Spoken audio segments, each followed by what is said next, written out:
What was your NFL career like after you had a great career at OU, obviously? You go to the Lions. Yeah, not bragging, first round, first pick sound pretty good. So they tell you where you was going. They said Detroit. I'm like, Detroit? Yeah. They had just won 2 games the year before. And I'm thinking, oh, man, I'm going to the Well, more worst team. importantly, they didn't have an offensive line. No. But, we did pretty good. I had 2 great, made the playoffs a couple of times. My best year was 83. And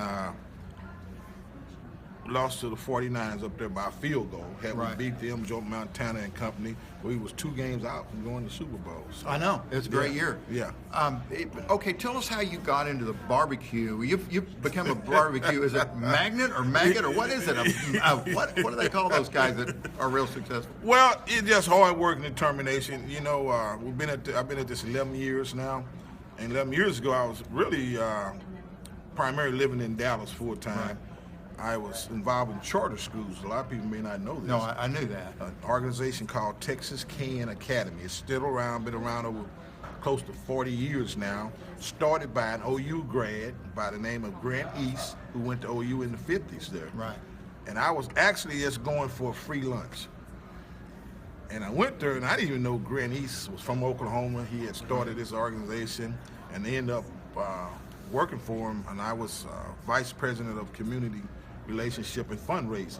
Right. So during that time period, I got a lot of the OU alumni in the Houston area and the Dallas area on board to help the can out, and even got Mr. Boone Pickens on board. I spent 4 hours with him, and I had to tell you a little story. Of course, he was a big Oklahoma guy, and OSU is his school. And I go there, and we talk about different things, and he told me about the 5 or 6 times that he went broke in the oil and gas business before he got it right. So it's just a wealth of knowledge just sitting there and listening to this guy. So I'm getting ready to leave, and he said, before you leave, could you do me a favor? I'm thinking to myself, what kind of favor can I do him? This is a billionaire. He said, you see that ball over there on the mantle? I looked over, I said, yeah, it was a football sitting there. He said, could you get that for me? I said, sure will. I went and got it. And it had Barry Sanders' signature on the ball. He said, would you sign that for me? I said, I'd be more than happy to. So I signed the ball, and he signed a book for me that he had wrote. And then we took a picture together. So I was headed back to my office, and I just shaking my head. I said, man, I just thought I was going to be there a few minutes. We didn't have time for me. We was there 4 hours talking. So 2 weeks later, I'm at the mall in Dallas, and I run into Roger Staubach. Of course, Roger's a Heisman guy.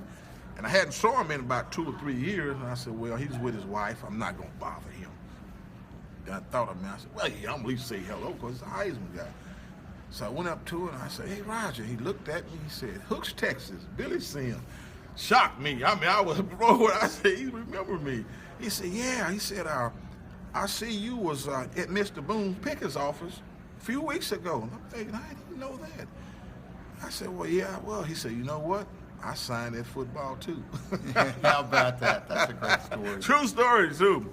So it just, even the way I won the Heisman was never saw it coming. Because if you remember, I backed up Joe Washington my freshman year. Right. My sophomore year, I missed the whole year. I was hurt. I didn't play at all.